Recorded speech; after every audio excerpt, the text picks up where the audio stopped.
भावानो आज खूप भारी वाटतंय, कारण मी एका 15 ते 20 दिवसातून आज घरी आलो. तर आज आमच्या आजीची रिॲक्शन खूप भारी होते. त्यांना आलेल्या मला जेवण दिलं. म्हटलं बा तू बाहेर आहेस, तू मला माहिती आहे बाहेर असलेल्या मुलांची अवस्था काय असते.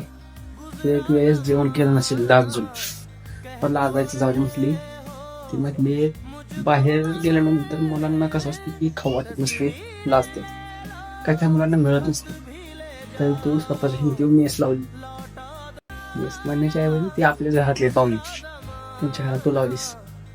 बरं म्हटले आलेले जेवण केल्यानंतर आजीला एक म्हटलं तुझा व्हिडिओ काढतोय. तर आजी काय म्हणते बा तुम्ही चला व्हिडिओ काढते तुझा माझा अरे देवा हसले तर संध्याकाळी व्हिडिओ काढते बघ. अगं बाया लयच भारी बरं दिसते या हा. आज तू बघ कशी दिसते. तस्वीर